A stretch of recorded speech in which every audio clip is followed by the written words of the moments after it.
What's going on, everybody? Welcome back to the Broken Down Podcast. Today's guest is a singer-songwriter from the Carolinas, Joshua Michael Woods. I consider him more of that Marty Robbins type sound and even songwriting in some aspects. But you know what? We're actually going to do the podcast a little bit differently this time. If you want to hear the full version of the podcast, go on and check out on Apple Podcasts, Spotify, or wherever you listen to your podcasts. But you know what? Enough of me. Let's go and go to the interview.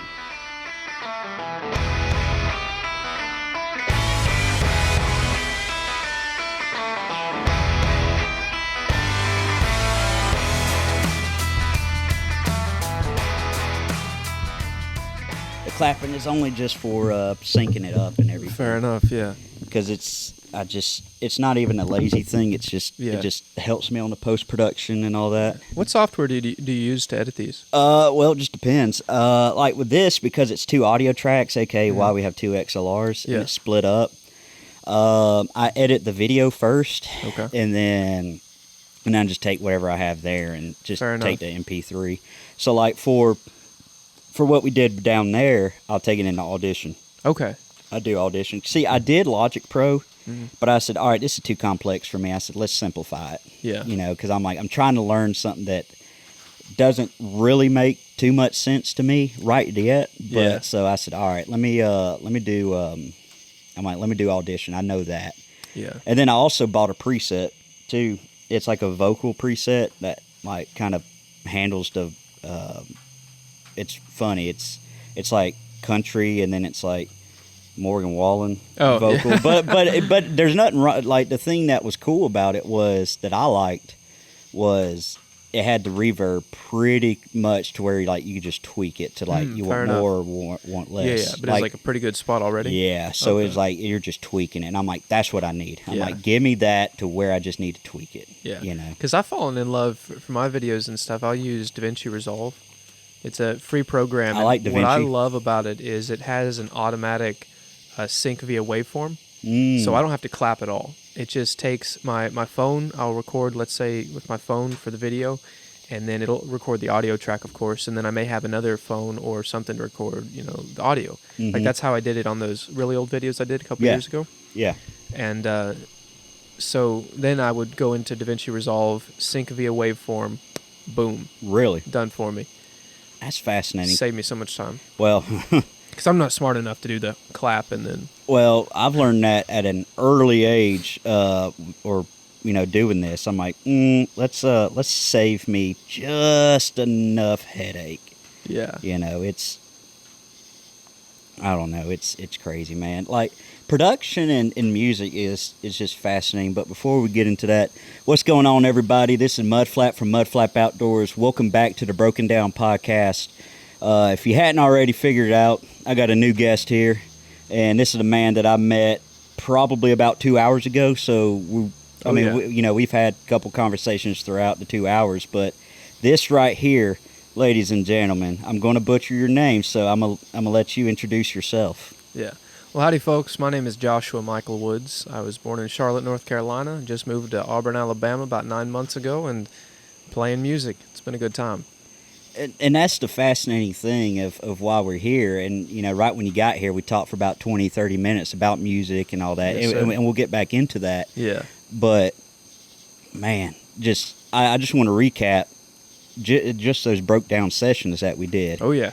Dude, the best way I can explain your voice is almost like a Chris Ledoux, a Marty Robbins, Charlie Crockett's. It's that storytelling Western style, like a Culture Wall. Ooh, I love him.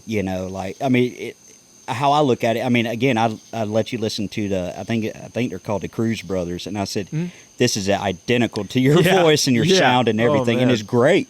Yeah. Because now that traditional style and that Western style of country music and really music in general is coming back, because everyone's tired of the bro country, everyone's tired of the contemporary, and they want an alternative. They want that outlaw sound again. Yeah. And and it's funny. Chris Dewberry, he's the one that Mm-hmm. he brought up your name, and then another person also brought up your name too. And I always had your name in the back in my mind.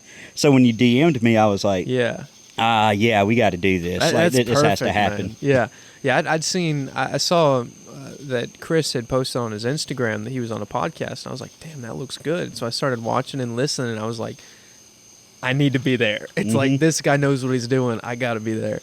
And so I contacted you, DM'd you, and it worked out, apparently. Yeah. Apparently, my friends were conspiring behind my back to help me out. It's great. Well, it's always good to have friends in low places and friends in high places Yes, too. sir. So Yeah. that's the thing. I guess where I want to start this conversation is why music. Why music? Why me, Lord? I don't know. So I guess why music? I've been listening to music my whole life, but everybody has. But I think why I got into music was, I guess I was always a creative person. I grew up, I loved Legos. I loved, different things like playing Minecraft. And one of my favorite things was building in creative mode because, you just can do anything. And so it allowed that creativity to flourish. And eventually, my granddad just gave me a guitar. He was like, here, let's see what you do with it. And so I picked around on it a little bit, and I was messing on it one day, and I started trying to learn the riff to Folsom Prison Blues.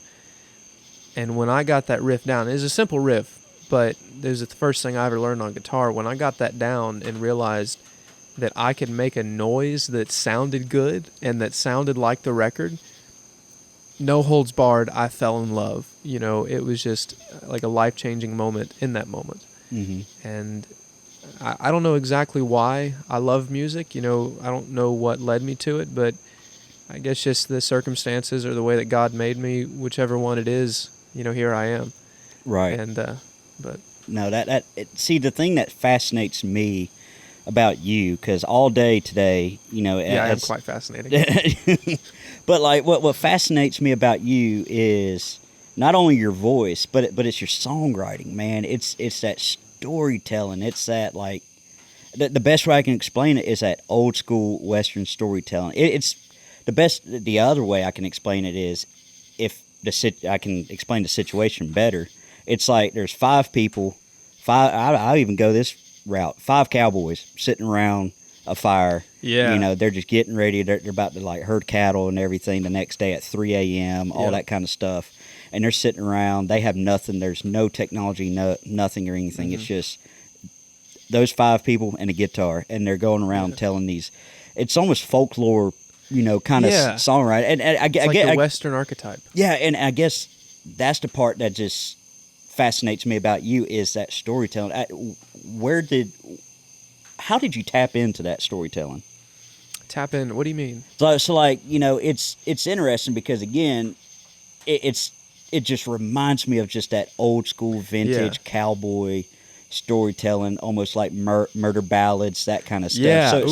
So how did you tap into it? What was your inspiration? Kind of I guess elaborate on that. Yeah. So my inspiration definitely early on, I always loved, for whatever reason, I found I love the stuff that has to do with death. I love the stuff that has to do with murder and life and redemption and salvation. And I'm a Christian, and so I'm pretty comfortable with the ideas of death and salvation and life and all that. And so the songs that I would really kind of go back to every time, I'd listen to pop music, but when I really was wanting good music, I would listen to folks like Doc Watson, Leonard Skinner, and a lot of the old Western stuff too, the Marty Robbins and Johnny Cash's Western albums and his albums in the 60s.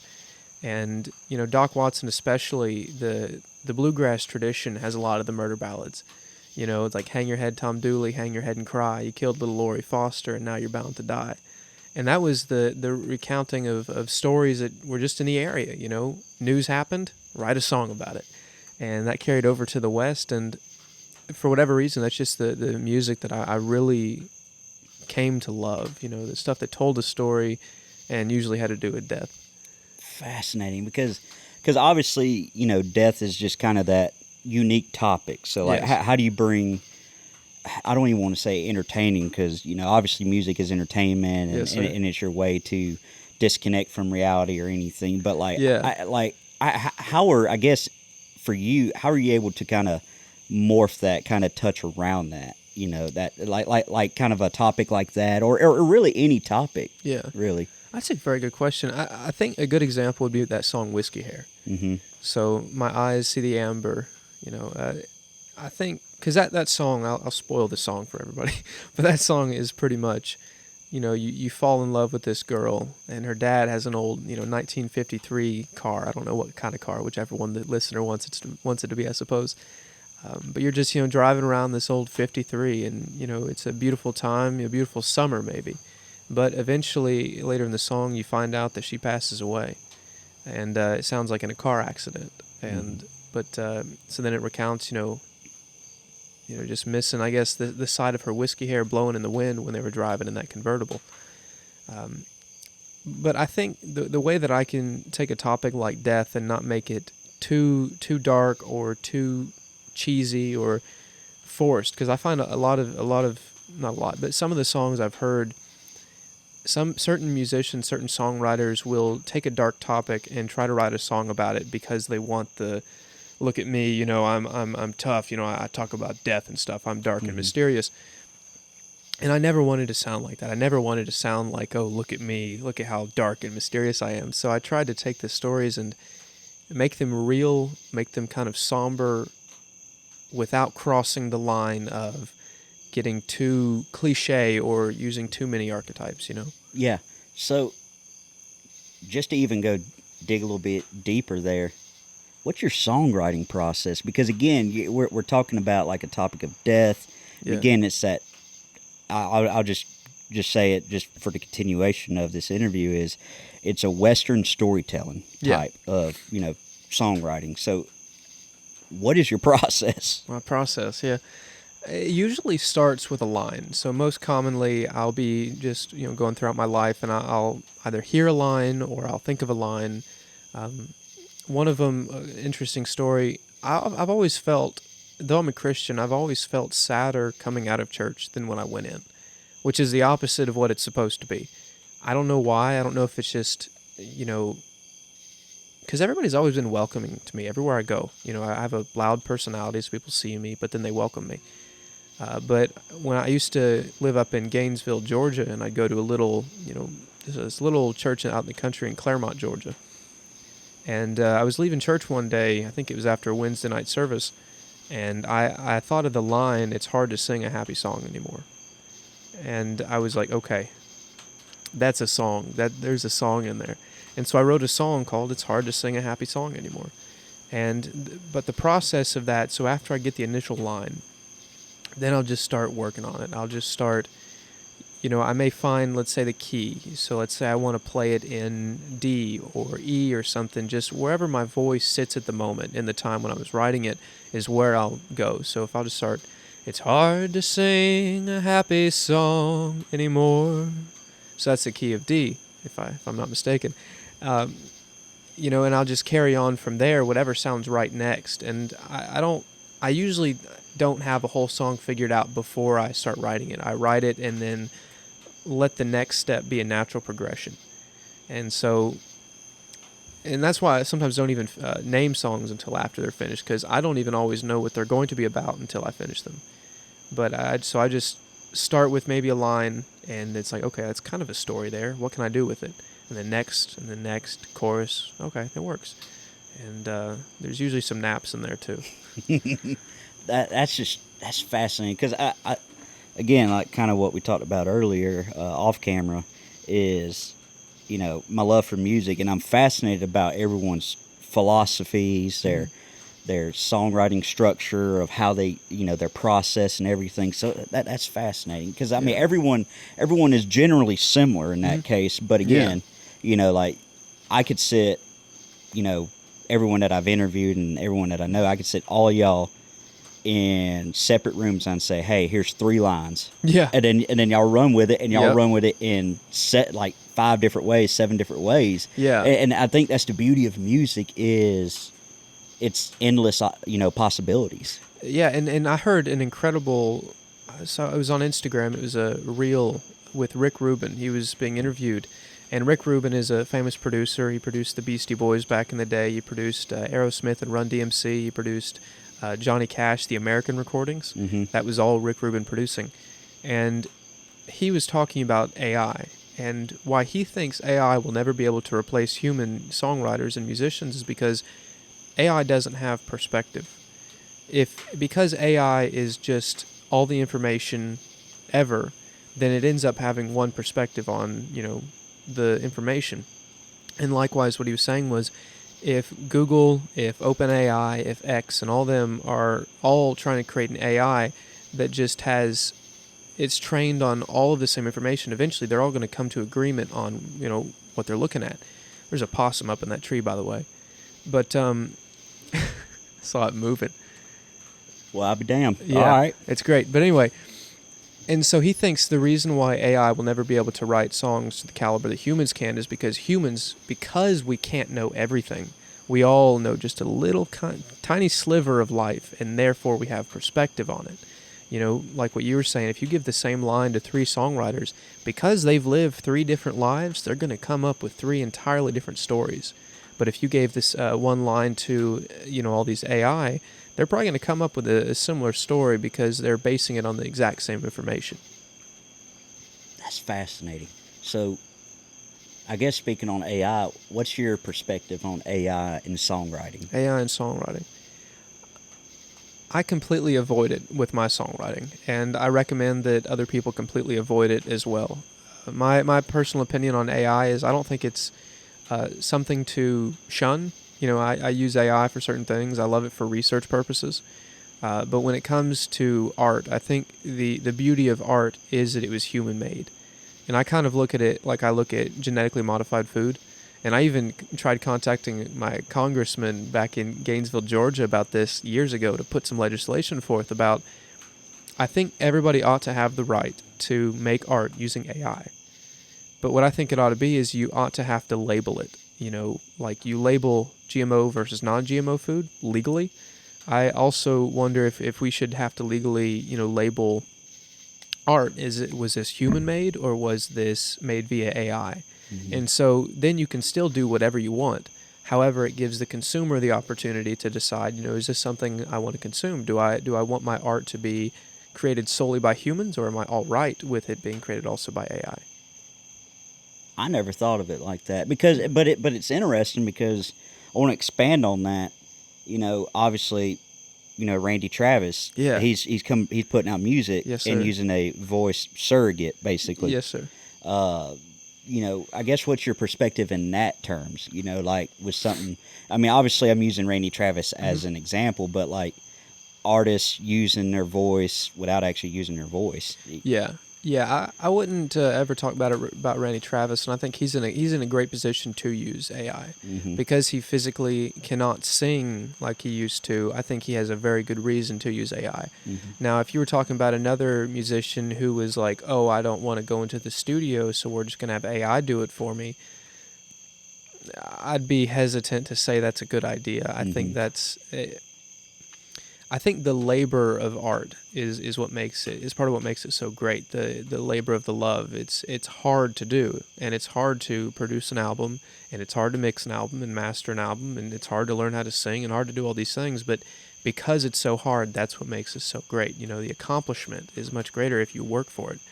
And I think if people are going to just start, write me a song, okay, now produce it with this voice, okay, good, sell it. That's like. It loses the magic of it. But at the same time, I think a lot of pop music is going to be AI because I think the average person, all they're looking for is, does it sound good? Cool, we're good to go. But I think there's going to be enough people in the future that are going to be like, yeah, AI is cool, but I want my music to be made by humans. And I just keep going back to, it's that Western style of storytelling that you're doing. You can't get that through AI, but you know what? You can do. I like a truck. I like the fish. I like this. I like that. And then guess what? You're now top 10. In country music charts, whatever. But like, so that make it. It's just fascinating, the aspect of AI. Helping out, because again, like if you listen to Morgan Wallen's album, obviously none of it's AI. but he has, I think, a total of 17 songwriters on there Yeah. for accredited. And I mean, again, it kind of makes sense when there's 40 songs to his like album or double album, And 37 or something, yeah. And I guess that's another perspective that I want to kind of dig deeper with you, and then after that, we just may go off the rails with this whole conversation. Fair enough, yeah. But like, if you had, I guess, all the money in the world, anything and everything, had all the money in the world, you had the best producers, best this, best that, that's the scenario, right? Mm-hmm.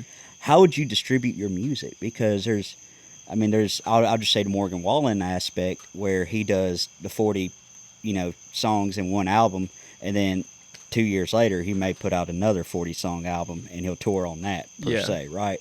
Or you have the Gavin Adcock model, which is like, I'm gonna do a song a month that's going out, and then eventually repackage it as a album. Interesting. Or you do the EP route and repackage it. It's just fascinating because I like hearing everyone's perspectives. Because some people said, if I had all the money in the world, I'd do a 40, song album. I'm like, well, I mean, there's no wrong answer. I'm just more curious. I think from what I've seen nowadays, the most efficient thing to do is do one song at a time and then repackage it as an album. The artists on social media that I've seen really take off, they do that. So they'll maybe have a studio recording or just film, reels and stuff with their phone or something. But it'll be one song, and they'll have like 30 reels over, 30 days or something of that one song. And then it creates tons of hype. They release a song, and then they repeat that with another song. So it makes every song a single, and it makes, every song, it gives the audience opportunity to digest it as they go along rather than just saying, here's 40 songs. Spreading it out, I think, allows people to really appreciate it, because then there's no B-side. There's no, it's B-side, I'm not listening to that. I'm just listening to the singles. Everything's a single.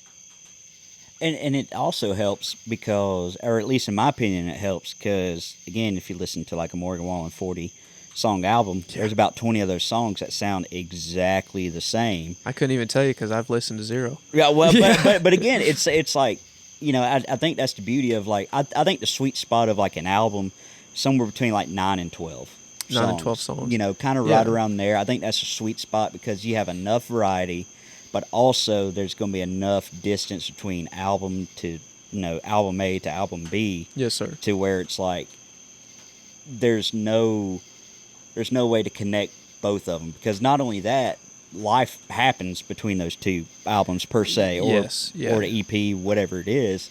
So like, you may write a similar song, but it's going to sound completely different, because your mindset's different. Yeah. And I did a poll with musicians a couple of years ago because I was trying to figure that out myself. What is the most popular duration of an album? And what I found a lot of people saying was about 40 to 50 minutes, maybe 50 to an hour, but about 40 to 50 minutes was the most popular that people enjoy listening to themselves.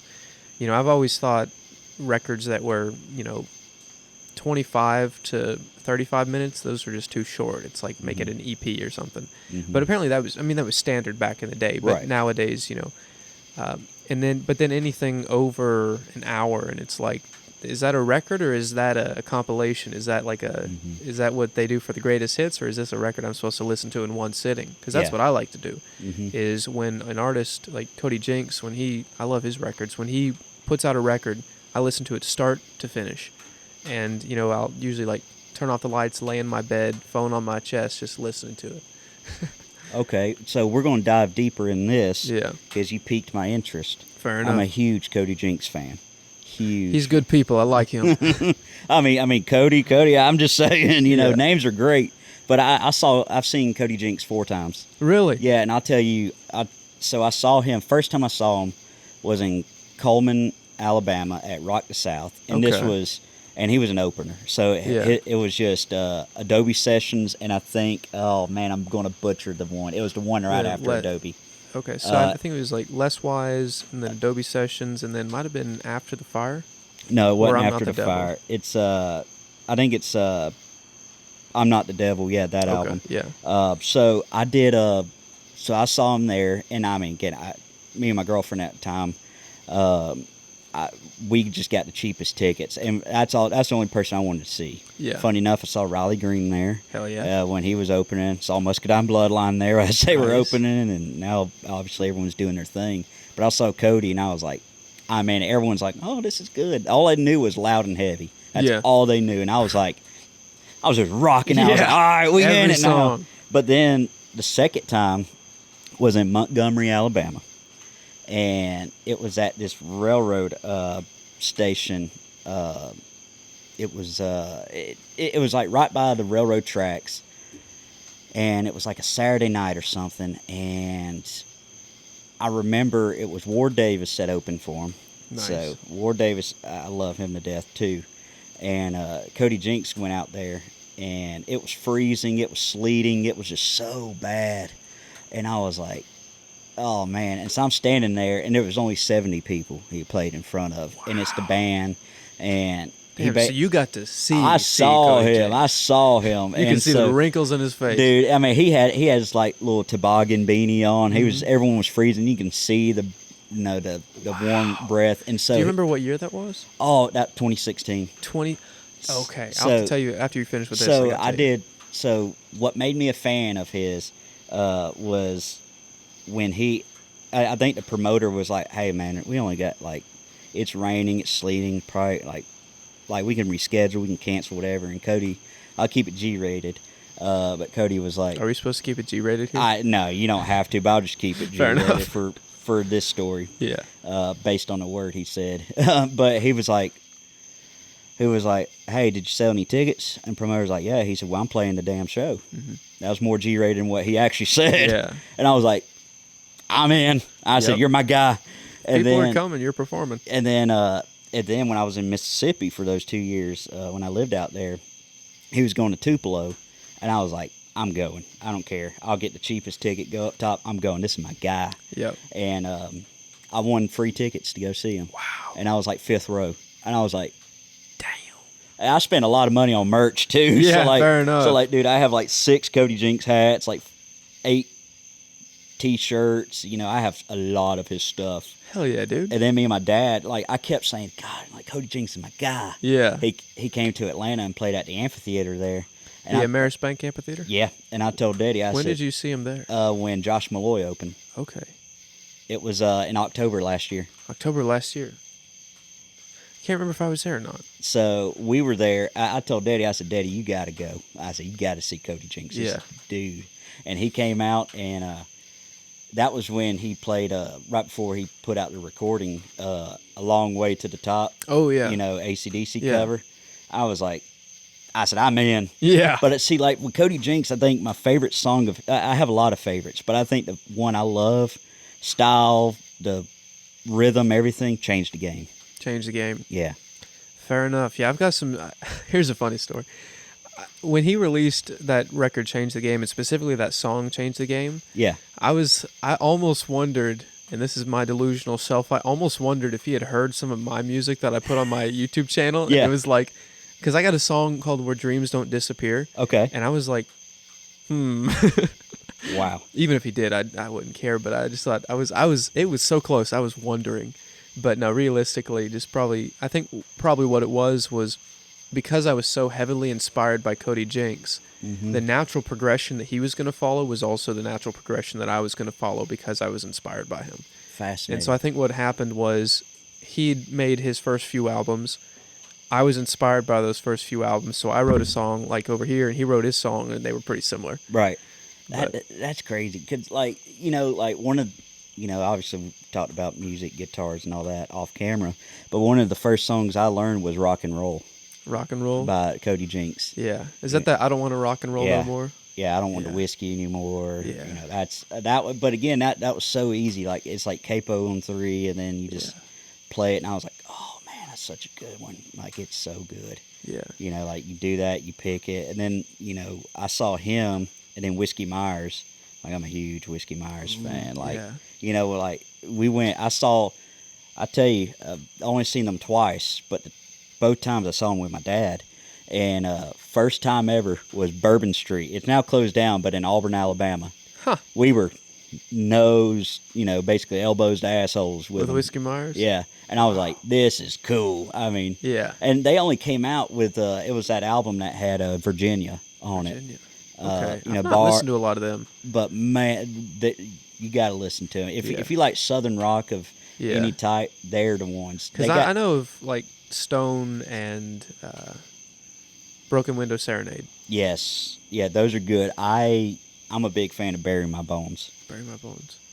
I think I've heard it. I forgot it. Though. Yeah, it's if I die young, right? My mother tell her that. Yes. Yeah, that one. Okay. It has the mandolin in it. Yeah. It starts off with that. It goes. Okay,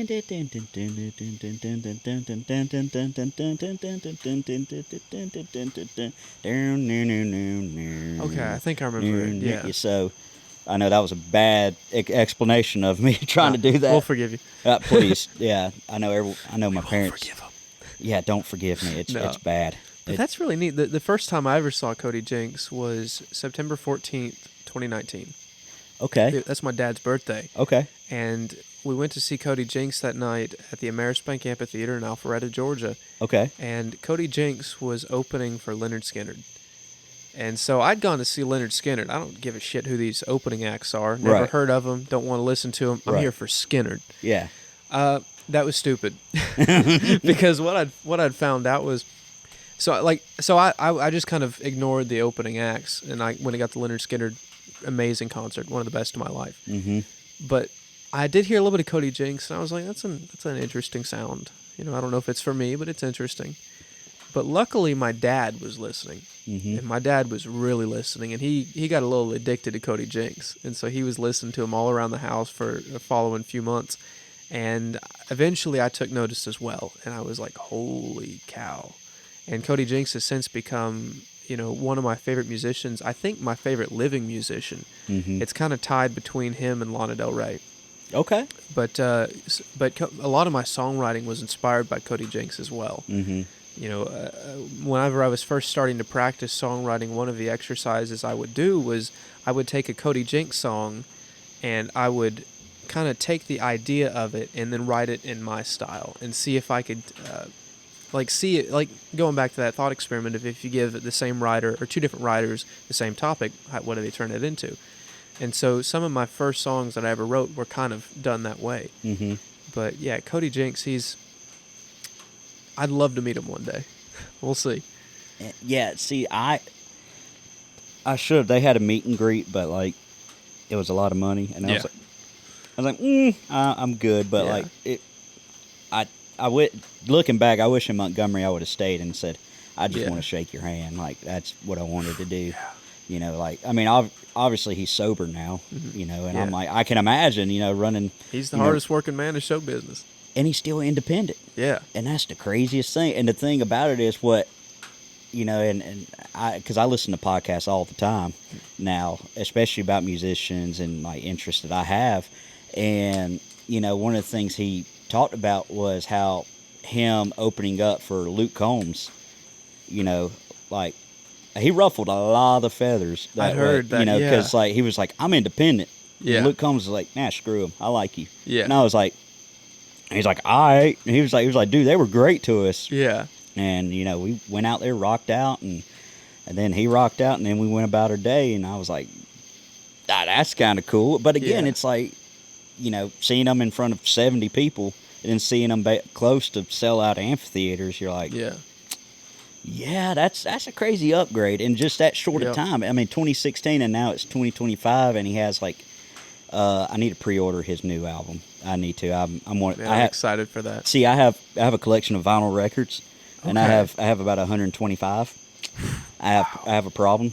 There's worse problems to have. Well, yeah, meth. Yeah. But, so I have... Nah, dude, meth is a good Friday night. We talking about. Oh, well, thank God it's Tuesday. Oh, it is Friday. Never mind. Shit. Well, we got a problem. Well, but so a lot of mine is like the Whiskey Myers. I have every Cody Jinks. Oh yeah. Even his metal album, Cane by Nod. Cane by Nod. I have that, and then I also have I obviously have Leonard Skinner. I have Brent Cobb. I have him. Brent Cobb's a great songwriter. I say Whiskey Myers, 49 Winchester, and Sturgill Simpson. Those are kind of my core, and then I have the Highwayman, Willie Nelson, Yeah. a little bit of Merle. So you're definitely a fan of like the modern outlaw movement. Yes, I'm a huge fan. Hell yeah. But again, like that's what I liked about Cody is I like Jamie Johnson, but Cody was like when I heard his take on Merle Haggard's "The Way I Am," I went, hold on, like this is country, like this is, and I'm not talking about like what's playing on radio. I'm like, this is country, the way his twang is and everything. Like it was almost like Jamie Johnson and Randy Travis had a love child, and that was just based on that one song. I was like, man, that's a good one. Yeah. Yeah, I think I probably listened to Cody Jinks's version of "The Way I Am" way more than Merle Haggard's. I did too. Which I kind of feel bad about because it's like Merle Haggard in the hierarchy of country music. He's technically higher, but it's like, sorry, Merle. Well, I mean, again, everyone listens to Stapleton's version of Tennessee Whiskey. That's true. Because it's a whole different take on it. It's an incredible take, too. Merging At Last, the melody of At Last with the lyrics of Tennessee Whiskey is amazing. Yeah. But then, and everyone forgets that, George Jones made it famous, but David Allan Coe was the one who came out with it first. Yeah. I just realized I mixed up songs. It wasn't At Last. It was I'd Rather Be Blind. Yes. Yeah. Is it Etta James? I think you're right. I think so. But again, and I'm a Stapleton fan because I loved them in the Steel Drivers, the Johnson Brothers. Yeah. Like Steel Drivers, man, I only have 2 albums of theirs, and they're obviously when Stapleton's on there. Yeah. Because I'm like, if it hadn't been for love, I was like, yeah, man, that's a good one. Have you heard? I think it was a Steel Driver song. It was Where Rainbows Never Die. Oh, dude, don't even get me started on that song. I love that song. I have a whole playlist dedicated to songs like that. I call it like Pictures of Heaven. And it's those songs like Where Rainbows Never Die or When I Get Where I'm Going, that Brad Paisley and Dolly Parton song, or I think it was Craig Morgan's. It was that song where he woke up the homeless man and he was talking about what heaven looked like. I love songs like that because I'm not like you mentioned. You're a young man going on 72, and that's how I feel too. I'm 20 going on 80. Yeah. So it's like I love this world. I'd love to be here and have a great successful career. But if Jesus said, "You want to come home?" I'd be like, "Ooh, yes, hell yeah, take me, let's go." Yeah, right. So see, I have a similar playlist, but because obviously my papa passed away last year, and it was so weird, man, because like I like Riley Green, but I like his wherever. Heathen. Yeah, I know, right? but I like his not necessarily like there was this girl, nothing like that. But like I like his acoustic stuff. Anything that's more acoustic, that's more storytelling. So like Jesus Saves, like that one was a good one because it painted the picture of just reality of like what happens. Yeah. But then he had this one called Malast Rodeo, and that one was pretty good because it was funny because Jake Carroll, who was on the podcast and did, the sessions, actually, funny enough, it's dark now, but there's a little service road back there. It's a dirt road. That's where we filmed it. Interesting. I think I might have seen those. So he he did a couple Riley Green covers and Muscadine Bloodline covers, and too, as well as a couple of his originals, and man, it was funny. He was like, "Hey, can I do a cover?" I said, "Yeah, man, it's totally up to you. I'm indifferent. Like I'm with it. I'm cool with it." He was like, "Hey, what about My Last Rodeo?" I said, "Oh man, now you're gonna get me squalling over here." Like you got to do it now. Yeah. So, but it was interesting because like the first verse is talking about basically his grandfather in a hospital bed, which is very similar to what happened to me. Okay. And in that situation, I won't go into too many details, but it was just fascinating. It was like there's that connection. There was like that immediate connection of what he said to me and kind of how Riley Green presented the song. I said, man, that is to a T. That song, like that is what happened. That's pretty much what happened.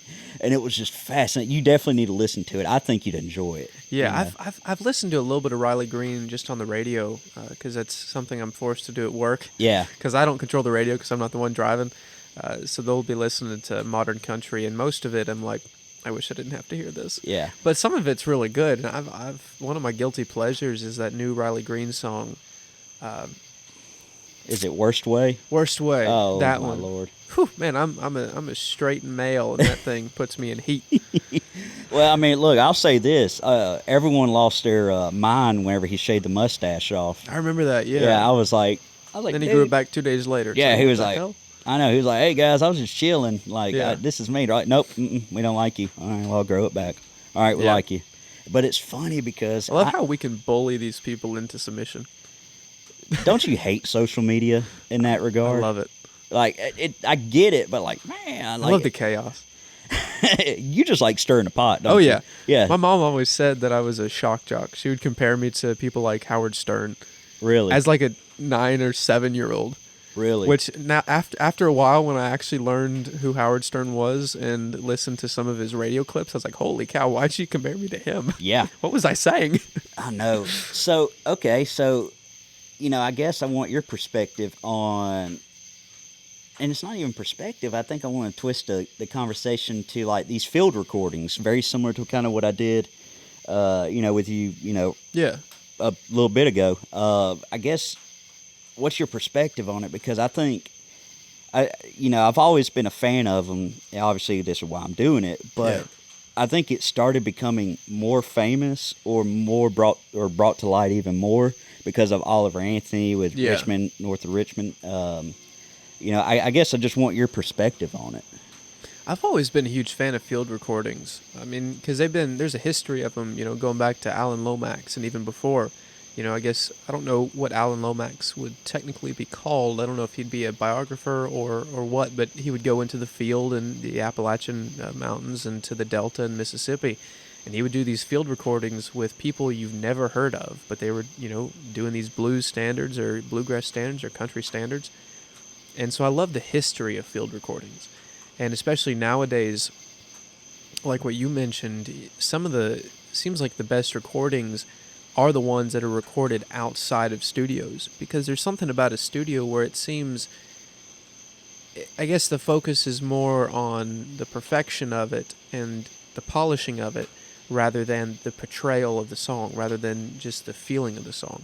Because, like even if you're recording, live, like if you mess up, you gotta, start over. And so I think there's a more of an honesty to it, and I think it allows you to feel the song more.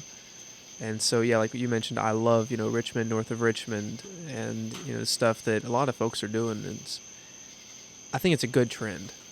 I kind of tend to agree there. Obviously, I you're a have little to because I'm biased because I'm doing this. If you didn't like field recordings and you were doing that. Yeah, like what am I doing? Well, I'm just bored on a Friday night kind of thing. But going on Oliver Anthony, there's a song. It was on his produced album, but it really wasn't produced. It was a VCR Kid. VCR, yes. That was so good, man. I mean, it's like... Yeah, and I bet an old man like you could really relate to that. Oh, don't even start now. I still have a VCR tape player and everything. It's, the good old days is what I'll call it. I know. I mean, dude, I'll be 30 next year, and... Damn, son. I know. My back's hurting. My knees are hurting. Man, it's so bad. I was at work earlier this year, and I think I was taping down something like gaff tape or whatever. Mm-hmm. And, I was squatting down, and then my left knee just had like a jolt, and I just sat there. I go, man, I'm getting old. Like this sucks. So, like all my buddies, when it's their birthdays, I was like, getting old sucks, don't it? They're like, yep. Getting old ain't for sissies. Well, it scares me. Oh, yeah, I don't get old. Yeah, Never I don't grow mind dying, but I don't want to get old. Yeah. Oh, jeez. The getting old part is awful. I mean, dude, waking up, it's like... I always wondered why my dad just like moaned and groaned and started shuffling his feet, and then I started getting a little bit older. Yeah. And I get out of bed and I go, doing all that. You're like, yeah. Oh man, I'm turning into him. Yep.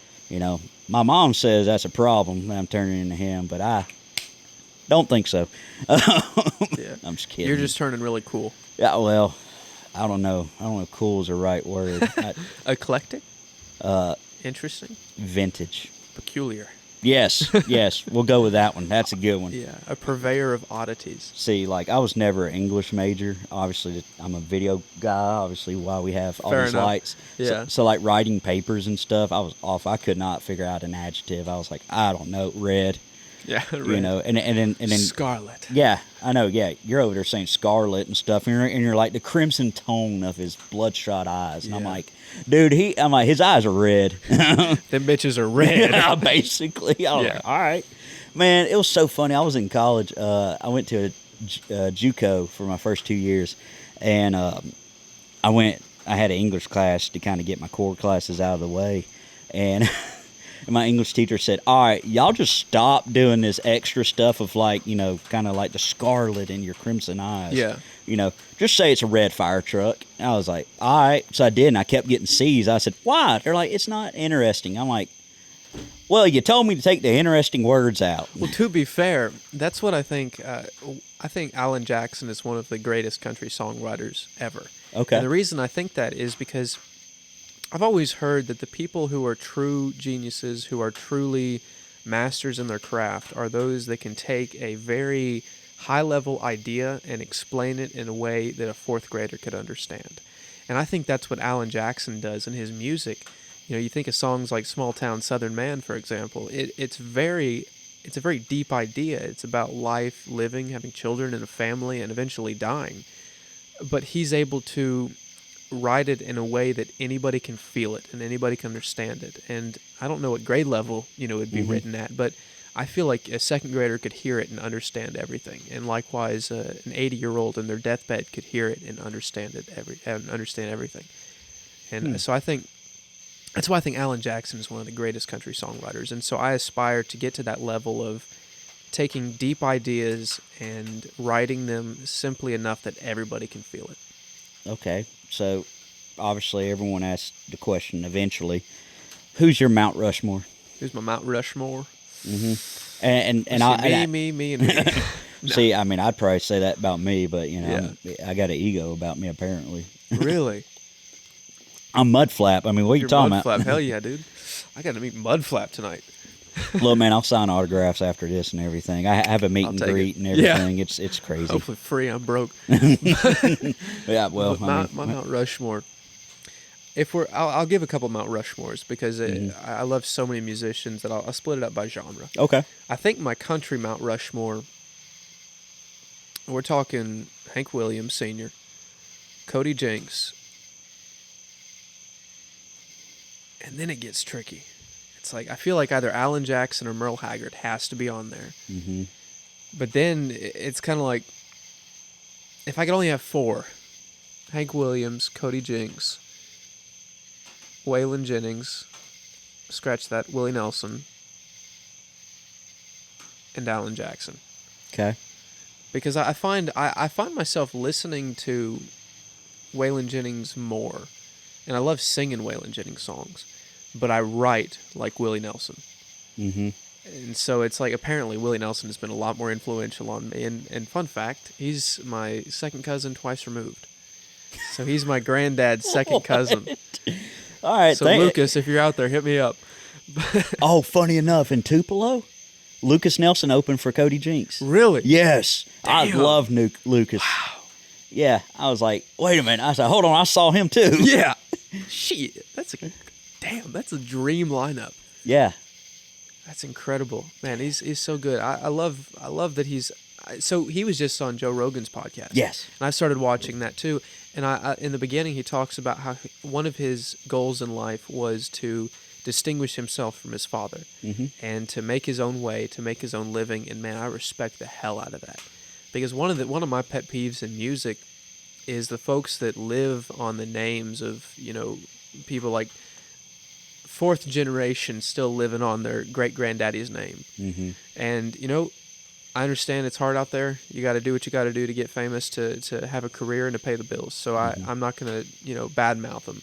But there's that line in the conversation with Waylon Jennings and Hank Jr. It was that back then they called him crazy. Nowadays they call him a saint. And the ones that called him crazy are still riding on his name. Yeah.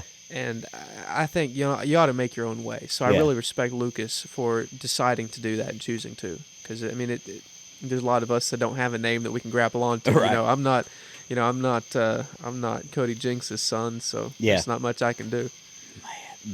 I mean, the thing about it with Lucas is when he opened up for Cody Jinks and had like his close to hour-long set, he didn't even play any Willie Nelson. He didn't even Fair acknowledge. enough. He didn't do anything. Because I was sitting there thinking, I'm like, well, he's going to play like a Willie, like always on my mind or something, just to say, just to be like, oh, okay. Yeah. Nope. Not a single one. Not a single one. And I went, Wow. all right, that's cool. I'm Hell, with it. You got to respect that. That's impressive. Yeah. Because, I mean, it's such a low-hanging fruit that, reasonably most people are going to do it, Mhm. Maybe I would do it too if I were Lucas Nelson. But Yeah. the fact that he chose to do it the hard way, man, you got to respect that. It's Well, incredible. I mean, the thing is Willie's getting up there in age, I like think he's really 92 now. Yeah. So I mean, Lucas goes out there and plays with him and plays a lot of his songs with him as well. Yeah. Because I mean, I don't think Willie can play a couple songs and he'll sing a couple, and then it's basically I think everyone else has to just do everything. And he's definitely not. He doesn't have the power that he used to have. Yeah. You can kind of scratch out a vocal here and there. Yeah. And he's almost. I think it's good, the music that he wrote, to be in this position, because he was such a great storyteller that you can rely on the storytelling. Yeah. Now, if he was trying to do a song like an opera, he couldn't do it. Yeah. If he was trying to do, I can't think of a good example of it, but, like a pop song, a lot of it's very heavily reliant on the singing because the lyrics are very basic. But because Willie Nelson had such depth to his lyrics and such incredible songwriting and storytelling, he could speak it, no melody at all, and it would be entertaining. Okay, speaking it, Luke the Drifter. Luke the Drifter. I love Luke the Drifter. Some of my favorite records were that. And Hank Sr. had another album that was released in '92, posthumously. Yeah, that word. Called "Alone with His Guitar." Mm-hmm. One of the greatest records I've ever heard, and it was like demos and stuff. Mm-hmm. But yeah, Luke the Drifter. Hank Williams. He's on my Mount Rushmore first and foremost, because more than the music, I connect with him as a man, as a human being. Mm-hmm. Because I guess we're both musicians, that's the low-hanging fruit, but we're also both Christians, but specifically the type of Christian we are. I don't know how to explain it without sounding arrogant or anything like that, or howdy, but he was very well aware of that phrase, "There but for the grace of God go I." Mm-hmm. And I try to remind myself of that phrase as much as I can. He was never, as far as I know, he was never, "I'm better than everybody else." He was always, "Thank God for the blessings I have today, because it could be a whole lot worse." Mm-hmm. And that really shows in that album, Luke the Drifter. If I remember correctly, the songs that were on it, they were all ballads about, people who were in, bad circumstances. And there was one or two different ones here, like "No, No, Joe," which is a funny song. But Mm-hmm. he was very, very humble, I would say. Mm-hmm. And the fact that he could write a song from another person's perspective. Some of my favorites are like "The Funeral," or there's another song with this little girl, "Help Me Understand." Mm-hmm. And those songs are just, I wish we still had that kind of storytelling, where it was a story with a moral, a story with a lesson. So, there's two thoughts to this. One, everything's okay. I love that one from Luke Drifter. We're still living, okay. So everything's Yes. okay. And It's like Job. Yeah, it's one of those things. It's like, it is a joke. It's like, well, what could possibly go right? Hey, we're here, so it's okay. Yeah. And I kind of live by that, myself. Could be a hell of a lot worse. Yeah, and it's funny because it's like, well, the power went out and this is there. The kids are struggling in school, but we're still living, so everything's okay. Yeah. And then, but again, I think you got a glimpse of that with Chris Ledoux. Mm-hmm. Like Cowboy's hat, it's kind of that moral of like you don't know what someone's been through, you don't know what something means to someone, so kind of just watch yourself, Yeah, watch show out, respect to show everybody. that respect. Yeah. And I think I think we saw that glimpse, kind of like what you said. There's that spoken moral in that, and that's because after you said that, I was like, Chris Ledoux. That's the person that I could think Yeah. of. And I really love those songs.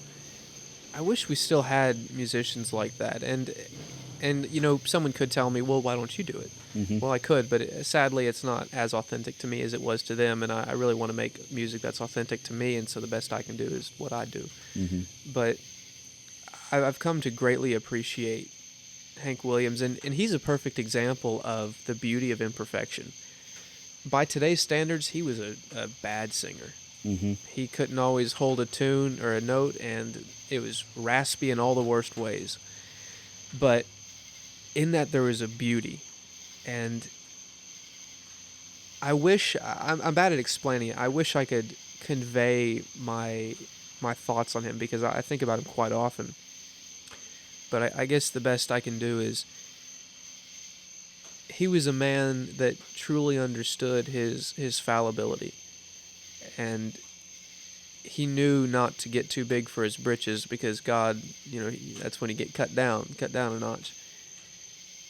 And he was a man that had a lot of vices as well. He lived a rough life from the start. He fell into addiction to, narcotics that are some of the worst. You think to morphine and different things like that. And yet he was always a man after God's own heart. In spite of how bad he knew he was, he always lived with a repentant heart. And that's overall, more than music and more than anything, that's what I try to emulate from Hank Williams, is that if I had to make a list of everything I've done, and even the things I continue to do almost on a daily basis, most people would probably hate me. Right. If people knew my heart, if they could see my thoughts. Bob Dylan wrote that. If my thought dreams could be seen, they'd probably put my head in a guillotine. Mm-hmm. But I always try to live with that understanding of, there but for the grace of God go I. And in spite of how bad things are, it could be a hell of a lot worse. Dude, you're 20 years old and you're this deep into everything. Like there's, and again, see, now it's starting to click even more and more and more with your songwriting, man. It's just, I am so fast. I could do research on you. Like this is just, I'm fascinated by everything at this point. Like again, the first My head's song already big enough. I keep having to buy hats. Stop it. All right, well, you know what? You could cut. You can't stretch straw hats. Yeah. But you can do snapbacks. Yeah, you can do snapbacks. Hey. Mudflapoutdoors.com. Go and get your hat there. Mudflap Outdoors. But it's just, it makes so much sense of just your ideology, the way you look at life, and it definitely is conveyed through your storytelling and your music. And I try. Thank you. And that was the thing that I really wanted to get to, because again, like if you were, and I'm saying using traditional as a loose or term, but like a traditional, new age, country artist, it'd be pretty easy to be like, well, I hunt and fish, and I just grew up like in in the backwoods and that kind of thing. Like I'd be like, all right, that makes sense. Everyone can relate to that because that is a lifestyle. But like American or Southern American culture. Yeah, but like the way you look at things, the way you go about your life, it's just, it shows in your music, and that's the best way I can explain it. Like the song that got me hooked on you was Alone and So Cold. Yes, sir. Like that was the one. But again, like the way I looked at it was like, he's only playing these 4 chords in this rhythm. That was what I saw, and I was like, oh wait, hold on. And then I kept listening. Because, I mean, I'm a simple guy. Like, if you start doing crazy stuff, you may, like, all right, you're losing me. Fair enough. But again, I think it's kind of that field recording, that vintage, old school style of, like, you have to let the lyrics and you have to let the voice tell the story. Yeah. The guitar is just an accent piece to it, or the music is the accent piece to it. It lifts up the lyrics. Yeah. It adds a rhythm, a melody to the lyrics. Yeah, and it's just, like, It's almost like, I'll tell you another person that I think you sound like, and this is I wouldn't even call it a stretch, but I think Billy Strings. Fair enough. I could see it. You know, uh, you know, well, first off, you look like him whenever he came out with Dust in the Baggie. Like whenever, fair enough, yeah.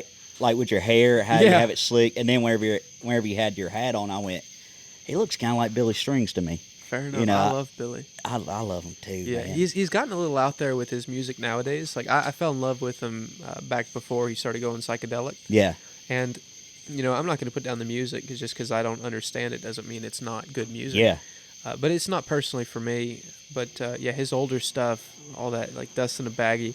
I was on YouTube, and you could probably see my comment. I got quite a few likes on it. But I was like, put it at 1.25 speed for the full meth effect, and it was like, but I would slow that song down trying to learn that intro riff on YouTube. Yeah, no, that's a different thing. Yeah, but no, that's King of the Hill. That's King of the Hill. Yeah, but yeah, Billy Strings.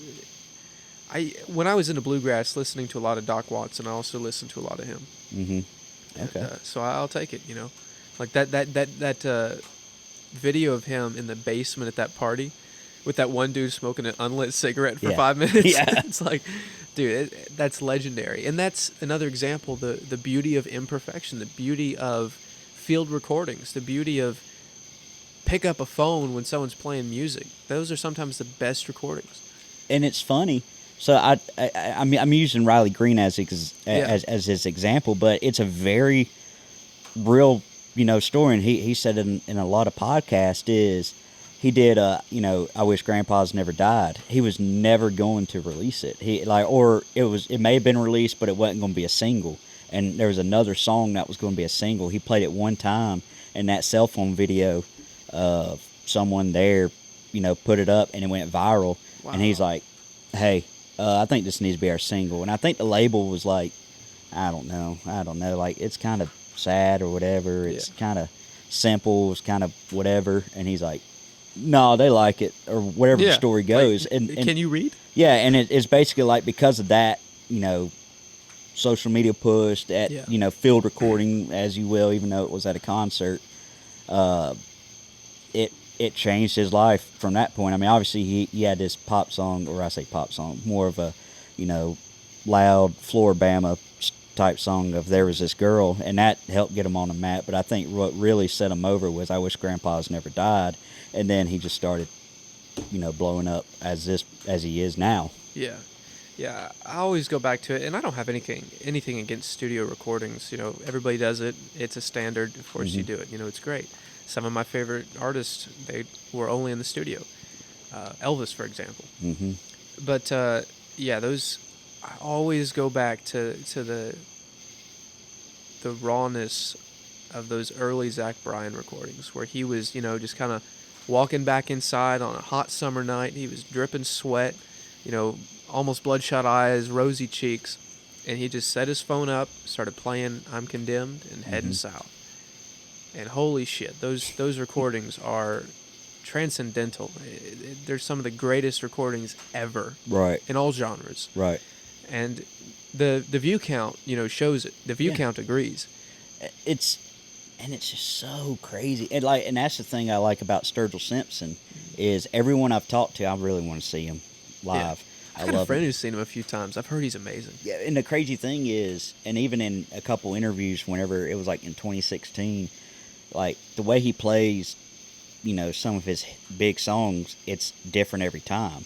And it's funny. He had an interview with, I forgot what it was with, but it was like they were holding guitars and they were just talking to each other. It's not everything musical. It's not that. It was like everything guitar, maybe. I don't know. Anyway, but it's on there, and he started, and they were like go back and forth on his philosophy, and he said in there, and I'm paraphrasing, is like once he recorded a song and put it out, and after he played it a few times live, he's like, oh my word, I had a better way of playing this song. I had a better way I wanted to cut it. And he was like, you just kind of have to go with it. And I'm like, Sturgill, what? Yeah. I'm like, there's a better way than saying this? Yeah. I was like, what are you talking about? That's part of what freaks me out about committing to cutting a record, is because then the songs are set in stone. And it's like, well, I can't change them then. And that's part of the reason I love writing on a computer, is because I don't need to erase. I just delete, disappear, never existed. And so when I'm writing, sometimes I'll delete a whole verse, just completely deleted. And I love how you don't have to commit to anything with it, so you can really play. And that's what freaks me out about cutting a record is I gotta really get it together before you cut it. Otherwise, I'll be later on. It's like, oh, I could have done that better. Right. But it's fascinating because like with Sturgill, he did I still think one of the greatest albums ever out there, just from start to finish in terms of storytelling. I call it more of a concept album, Okay. but it's from Sturgill. It's A Sailor's Guide to Earth. Like that. Is that the one he wrote for his son? Hello, my son. Yeah. Welcome to Earth. Yeah. Wow. So like that one, dude. So again, talking about earlier in the conversation, that 40, 50 minute you want to listen start to finish. That's one I put on there. There's not a skippable one. Fair enough. For me, there's not. But again, the way he produced it, it was very, I don't know, it's sailory. It's, I don't know what the nautical maybe is. Fair enough. But it's so good. One song flows with the other. Ooh. It just keeps flowing and it keeps flowing and it keeps flowing, which is why I call it. So it's like an old Pink Floyd album. Very, very much like a Pink Floyd album. Yeah. And it's, it starts. Like, have you listened to Another Brick in the Wall, like that whole album start to finish? Incredible. It's just, but again, like with Sturgill, I put him on, that was actually one of the first albums I got on vinyl. And again, start to finish, dude, I'll sit there with a glass of bourbon and I'll sit there, close my eyes and go, yeah, this is it. Especially when he goes, "Oh, Sarah," man, that's a good song. Because it's so crazy because it's just very much like, I don't even call it jazz, but it's like just like a drum and a little bit of bass. It goes, doom, doom. And he goes and about like not 60 seconds in, he goes, "Oh, Sarah, here we go again." And I'm like, I'm in. Yeah. I said, you got me hooked. Locked in. Hell yeah. But the crazy thing is he ended up re-recording that song because he made a bluegrass version of it. Really? And that version slaps even more. I'm like, what? I have considered doing that. Like, I was just talking to a friend about this recently of cut an EP, but it's only one song on the EP played in 5 different genres. Tyler Childers, I think, did that. It was Way of the... Oh, man, I'm going to butcher the song. The Way of the Triune God? Yeah. I think he did it like 2 or 3 different ways. I feel like I heard that too, yeah. Yeah, and I'm like, what? That was an intriguing concept album that he did. I mean, it really allows you to explore the fullest extent of it, because something I've always heard about a good song is that a good song, you can play it in different genres and it works. Like, let's say I Will Always Love You is an example of that. Whitney Houston did it in like an 80s pop version, but it was written in a 70s country style. It worked. And so I think, a great song, you can play it country, you can play it blues, you can play it rock, you can play it pop, you can play it jazz, If the lyrics are good, they'll hold up in any genre. Right. No, and it's... Because, I mean, imagine jazz, but you're singing about trucks and shit like that. It's like, kind of only works in country. Yeah. But, I mean, that's the thing. I think what makes an artist, musician, however you want to call it, or performer good is when you can transcend those genres. Yeah. And I think one of the modern day, outlaws, visionaries is Chris Stapleton. Yeah. Because he blended those genres. He blended it. You had the bluegrass, then he did the rock, and then you have the country, then you have very, it's funny. He came out with a new one. It's by it's with Miranda Lambert, and dude, this one is almost like a disco-y sound. Interesting. And it was. I listened to it and I said, "Oh yeah, this slaps." I'm like, because I listened to it and I'm like, okay, this is Stapleton. Like this, like just based on the instruments, I'm like, this is Stapleton all the way. Dude, it's so funny. So whenever you get a chance, go on YouTube, and I think it's with Billboard Music. Okay. Stapleton did an interview with Josh Brolin, and they talked about music and whatnot. I think I've got that saved in my watch later. I keep meaning to watch it. Oh, it's so good. I watched it one Yeah. day, and I was like, because Josh is like, man, what about music? And Steven's like, it's just music. Yeah. And then he was talking about He's so soft spoken. he was outstanding. I love him Yeah. to death. But it was funny because he was like, I give you this one. I'm not going to spoil everything for you because it's pretty cool and you'll still enjoy it. But like Josh was talking about like Waylon Jennings or whatever and whatnot, and Steven said, "Hold on." He pulled out Waylon Jennings' electric guitar and said, "Here you go." It was the black and white one that Lord he have had. mercy. And he's like, "Ain't no way." He goes, "Yeah." Because there's only like 5 of those in existence. Yeah, Stapleton has. And you know this is cool as hell. My pastor's uncle owns one of those. Really? So that church I used to go to up in Claremont, Georgia, a little country church, Shoal Creek Baptist Church. My pastor up there, his uncle is a man named Tommy Townsend. Do you know Tommy Townsend? That name sounds so familiar. Well, so recently at Waylon Jennings' birthday celebration they did with Shooter Jennings, and Yes. Charlie Crockett was there. Yes. You might have seen this man, Tommy Townsend, in pictures with Charlie Crockett in them. I think I know who you're That's talking my about. pastor's uncle.